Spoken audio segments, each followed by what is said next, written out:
What if everything you've been told about Mary Magdalene is wrong? I'm Yeshua.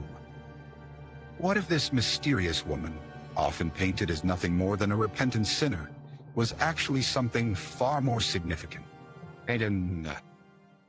Could she have been an equal to the apostles, a bearer of secret knowledge, and perhaps even the hidden heir to the teachings of Christ?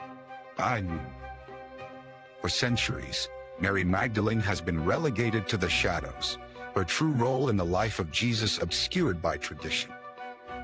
Yet the Gnostic texts, those ancient writings cast aside by mainstream Christianity, offer a radically different perspective.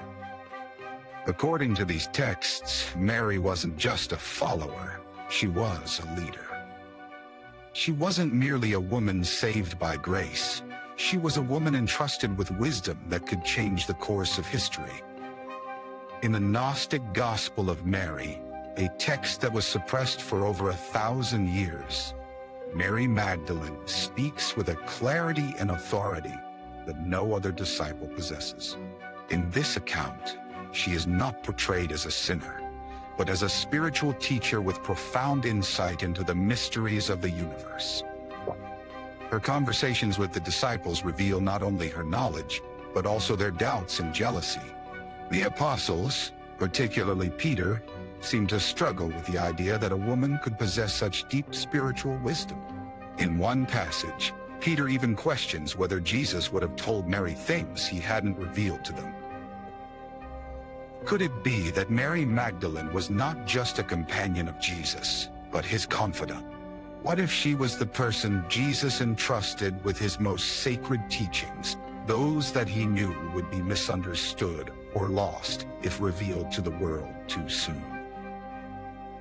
If we look closely, the Gnostic writings suggest that Mary's role was not just one of affection, but of intellectual and spiritual partnership with Christ, perhaps even a co-worker in the divine mission. This interpretation challenges the traditional narrative. In the Gospel of Luke, Mary is introduced as a woman from whom 7 demons had gone out, a passage that has often been misinterpreted as a reference to sin. But in the context of ancient healing rituals, this could just as easily refer to a woman who was spiritually liberated, someone in tune with deeper mysteries of life.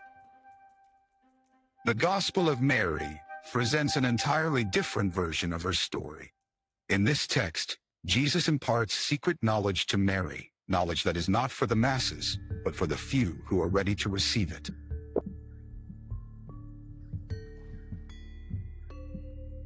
This gnosis, as it is called, is a deeply personal and transformative understanding of the divine, the world, and the self. It is not just faith, it is wisdom, knowledge that can only be attained through inner experience and divine revelation. Mary is the one who grasps this gnosis fully, and she's the one who carries it forward. This portrayal of Mary Magdalene is radically different from the image of her as a passive follower of Christ. In the Gnostic texts, she stands as a leader in her own right, someone who not only understands the spiritual path, but also has the power to guide others along it. Jesus in these texts acknowledges her unique understanding, often speaking directly to her in a way he doesn't with the other disciples. He sees her not just as a woman of faith, but as a woman of insight, a woman who can unlock the hidden mysteries of the kingdom of heaven. But why was this version of Mary Magdalene hidden from history? Why, for so long, was her true role silenced and suppressed? The answer may lie in the power structures of early Christianity. When the church began to solidify its authority, particularly after the Council of Nicaea in 325 AD, many texts were excluded from the New Testament canon. These were texts that did not fit the narrative the church wanted to promote. The Gnostic Gospels, which painted a radically different picture of Mary and other figures, were seen as a threat to the emerging doctrine of the church. Mary Magdalene in particular was a problem. If she was truly the apostle to the apostles, as some texts suggest, and if she held the keys to secret wisdom, then the male-dominated leadership of the early church would be threatened. To remove her power, the church relegated her to the role of a mere sinner, a woman who needed saving, instead of a woman who was spiritually powerful in her own right.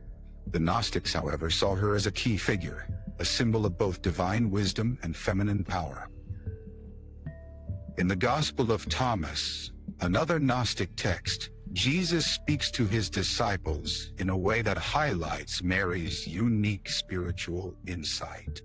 When the disciples question him, Jesus responds, "I am the light that is above them all.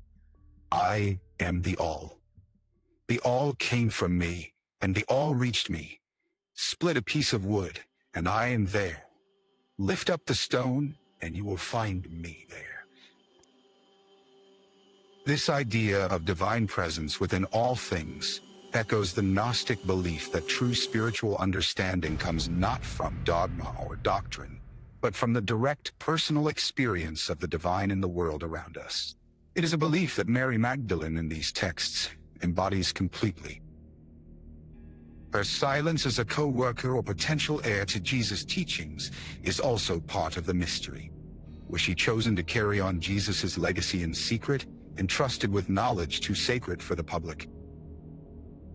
Or was she a witness to a truth that no one else could understand at the time?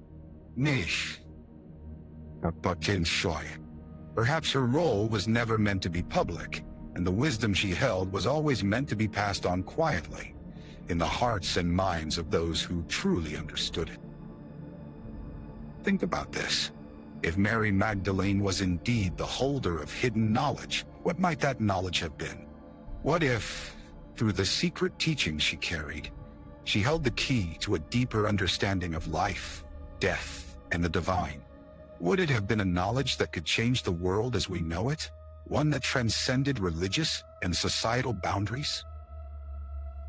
The questions surrounding Mary Magdalene's role in early Christianity are both profound and unsettling. What if we've been looking at her all wrong?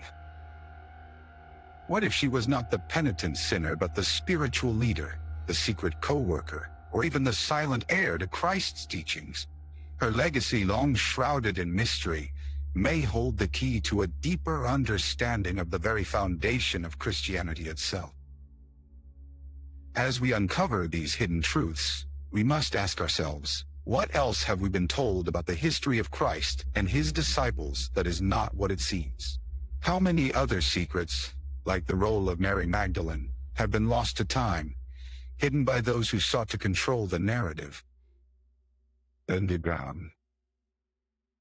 The story of Mary Magdalene is not just the story of a woman. It is the story of a divine partnership, a hidden legacy, and perhaps a spiritual inheritance that is only now beginning to surface. And the questions don't stop here. What other mysteries await us in the untold chapters of Christian history? Stay tuned, because the answers may be more shocking than we ever imagined.